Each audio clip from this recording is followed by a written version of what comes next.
As we rapidly approach the new year and find ourselves a little over a third of the way through the 2024-25 NBA season, so much can be said about the way that off-season acquisitions are playing out and what the postseason may have in store for both conferences. In the West, as I've said before, OKC looks to be one of the most dynamic and threatening teams we've seen in a long while on both ends of the ball. And in the East, despite their hotly contested battle for the first seed with Cleveland, Boston looks scarier than ever, and overall, the happenings at the top of the NBA are shaping up to be quite interesting. But in a strange twist of events this year, the bottom of the NBA is just as interesting. Particularly in the East, as the bottom of the conference includes a few teams who are on the verge of blowing it up and shipping out a couple of pieces that could rock the league to its core come playoff time. And while the Wizards are included in this conversation and will be talked about at a later date, recently, the first domino fell for the Brooklyn Nets when they shipped out Dennis Schroder to Golden State, and everyone is silently awaiting to see who's next to go. But watching as Dennis left and whispers of trade rumors for the team swirled around caused me to take a step back and look closer at one of the main pieces being included in these rumors: Cam Thomas. Because at just 23 years old, Cam's career thus far and the various circumstances and developmental situations he's had to wade through, as well as the general lack of mainstream interest that seems to be surrounding him, is cause for a closer look that I haven't really seen a lot of places. So let's talk about Cam Thomas, his tumultuous career, and how you hide an NBA superstar. In a video like this, while I typically start from his high school days and chronicle his changes from there, the Nets official YouTube page has an amazing documentary on Cam that does a phenomenal job of telling his story, and I'll link it below because it's beyond worth the watch. But even though that is the case, I'll still give you the spark notes of Cam's high school and college scout, because it's pretty simple. The man can score the basketball. The 6'4" two-guard spent his final 2 years of high school playing for the basketball powerhouse Oak Hill, and if you watch the film and all of the pound dribbles, pull-ups, step-backs, and every other move in his seemingly endless scoring bag, you'd immediately appreciate the almost surgical calmness with which he puts the ball in the basket. In fact, Cam was so lethal and effective at scoring the basketball that at Oak Hill, once again, the basketball factory that helped produce talents like Carmelo Anthony, Rajon Rondo, Michael Beasley, and many more, that Oak Hill saw Cam Thomas leave as the program's all-time leading scorer in just 2 years.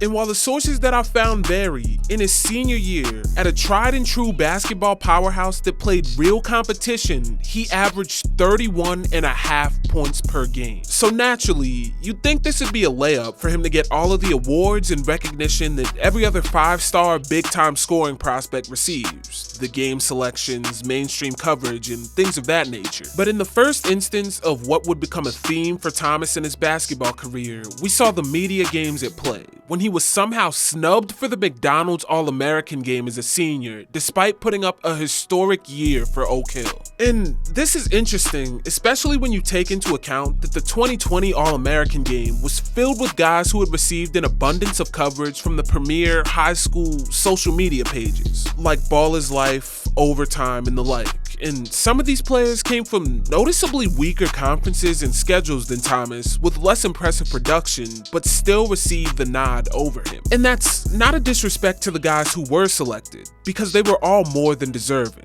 but rather, it's an acknowledgement of the way that the mainstream coverage of a player can create bigger names that get pushed to the front for actual awards and recognition. And trust me, this is going to become an all too common occurrence in Thomas's career. But even with that snub, Cam would still end up committing to LSU, where he'd once again continue to prove that if nothing else, he could score the ball in bunches, averaging an SEC-leading 23 points per game to go along with 3.4 rebounds and only 1.4 assists in his lone year of college ball. And that high-level scoring ability led to Cam being drafted 27th to the Brooklyn Nets in a fit that would unintentionally force him into one of the strangest situations for young player development that we've ever seen. As we we all now know the Kyrie, KD, and briefly Harden era of the Brooklyn Nets would play out as one of the more dysfunctional and injury-riddled what-ifs that we'd ever see in the modern era of the league. But we rarely ever look at this situation and similar ones from the perspective of rookies who are forced to develop in the midst of the chaos. And by the 21-22 season, Brooklyn was entering the most tumultuous part of this experience. Following the nail-biter series they had had against Milwaukee, the Nets entered the 21-22 season with high expectations that were quickly tempered by a vaccine mandate that forced all-star Kyrie Irving out of the lineup in a move that would seem to benefit Cam on the surface, but would ultimately create an extremely inconsistent environment for his development. In a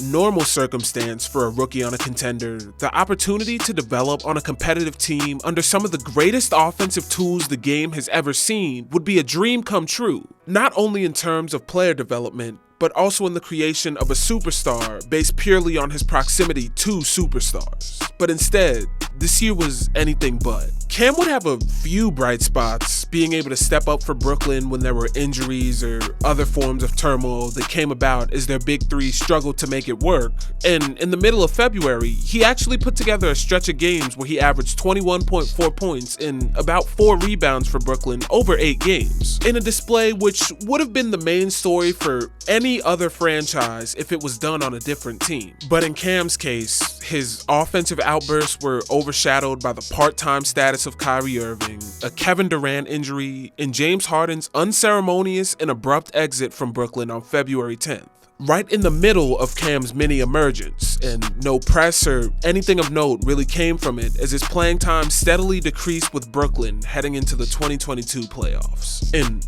once again, in a normal circumstance, Cam wouldn't have been forced to the bench in the NBA, but instead he'd have gone down to the G League to get reps. But in a twist that sounds straight out of 2K, when Cam was sent down to the G League in mid-December, he dropped 46 points in his first game, setting the record for second highest scoring game in Long Island Nets history, and then dropped another 33-point game, letting Brooklyn know there was no place for Cam in the G and forcing them to call him back up. But even in the limited NBA minutes Cam did receive as a rookie, he established himself as a premier scorer when he got the chance. And particularly, his prowess in the mid-range was already at the top of the league, as he was in the 99th percentile of all mid-range wing shooters, sitting at a 51% mid-range shot frequency, yet also being in the 98th percentile of mid-range field goal percentage, hitting 53% of his 234 attempts that year. So as a literal top of the league mid-range scorer and a rookie who had proven to be able to contribute, Cam was forced to rot away on the bench, essentially being too good to be in the G League, unable to find his way onto the court for a contender, and spending his rookie year caught in the whirlwind of Nets controversy and mediocrity. And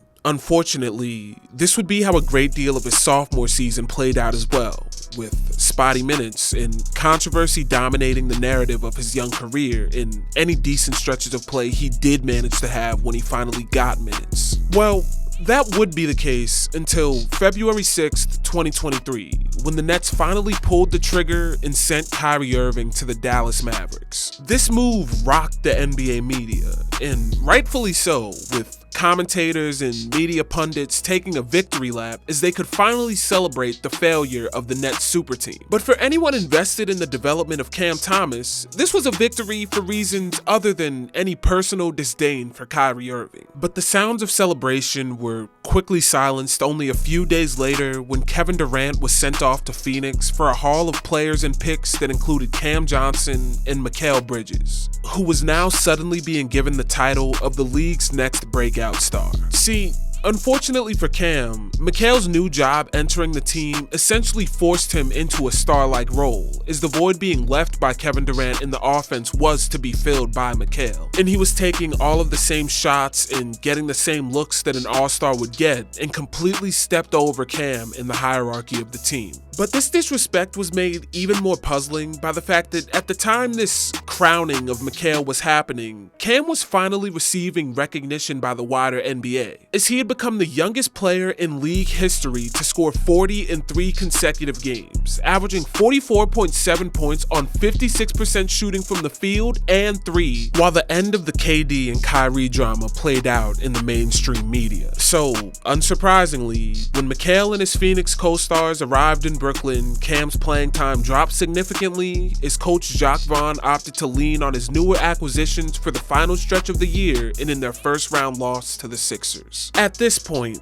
2 years into his career, while it was clear that Thomas did have some very big holes in his game regarding his defensive capabilities and his playmaking ability, the idea that he would find himself relegated to the bench so often, despite averaging 39 points when he started and improving his three-point shooting, is less representative of those deficiencies in his play and more indicative of front office and coaching inadequacy that simply didn't know what to do with Cam. And at the conclusion of the 2022-23 season, it appeared that Thomas would be ready to step into a bigger role for Brooklyn and be able to showcase what he could do as a focal point for the team next year. But once again, Cam would find his development being thrown off by questionable coaching, as Jacques Vaughn decided that Cam, who was finally leading Brooklyn in scoring with 22.8 points per game on 45.3% from the field and 36.7% from 3 just 20 games into the season, was best coming off of the bench and removed him from the starting lineup.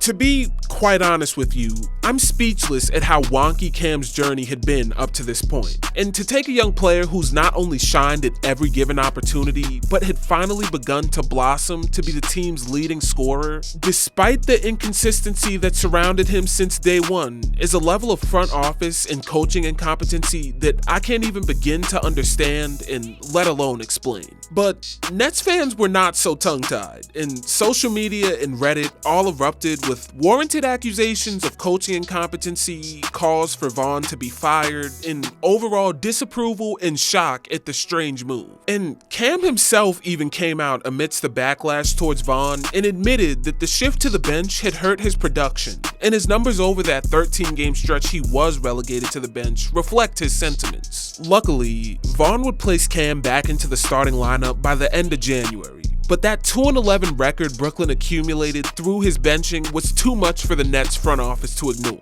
and they would fire Jacques Vaughn just before the All-Star break and give Cam his third head coach in just 3 seasons of play. Over the final 18 games of that year, Cam would improve his scoring and continue to prove his value as an offensive engine, but following the end of the 23-24 year and heading into 2024-25, with Mikal being traded to the Knicks over the offseason and no coaching changes in sight, Cam was left to flourish this year, and prior to his injury, he had shown growth in nearly every area that had previously kept him off the court. Cam found himself in the 67th percentile of three-point field goal percentage and the 84th percentile of all non-corner three-point shots, to go along with his mid-range scoring keeping him near the top of the league, as his 49% shooting from inside the arc has placed him in the 83rd percentile. Furthermore, in the playmaking department, which was one of his more glaring deficiencies, Cam has had a career year so far to start in assist percentage, assisting on 18% of all of his teammates' shots, which puts him at the top of the league in the 82nd percentile of all wing scorers. And while it is true that there's still a lot of room for growth defensively and in the playmaking department,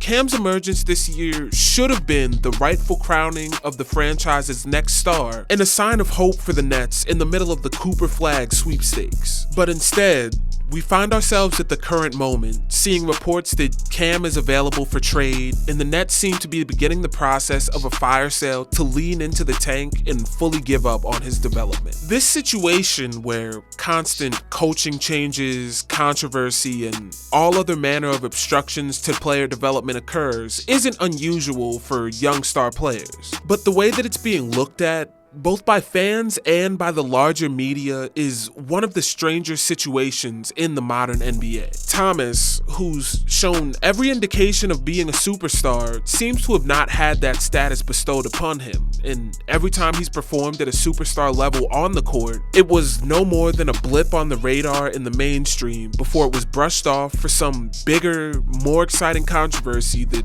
more often than not happened to be on his own team. And recently, on an episode where we had Cam on his podcast, Draymond Green said that he believes it's Cam's silence and lack of showmanship that's kept him in the dark from fans, and I'd agree wholeheartedly, but I'd like to add to this reasoning. It's not only that Cam's silence has hidden him from a lot of fans of the NBA, but it's the fact that he's been silent in such a loud situation in Brooklyn, where superstar turmoil, injury concerns, and the political reverberations of a global pandemic have been so overwhelmingly prevalent that nothing Cam does on the court is loud enough to give him any sustained relevancy in the minds of fans. GMs across the league are even saying that they can't get a full read on Thomas and his game, and to me at least, this is all a trademark occurrence of front office and coaching incompetency being confused and conflated with a lack of ability by a young star, and thereby having the superstar tag avoid them. Cam's silence isn't what's kept him from superstardom, it's the noise all around him. So just 4 years into his young career, despite proving to be a lethal scorer and undeniable offensive engine, Cam seems to be on the cusp of being traded. And for me and everyone who's been following and rooting for his career, I hope he finds a new home that can unveil the league's newest superstar. But with all that being said, that's gonna do it for this video. Hopefully you enjoyed, and hopefully I can catch you in the next one.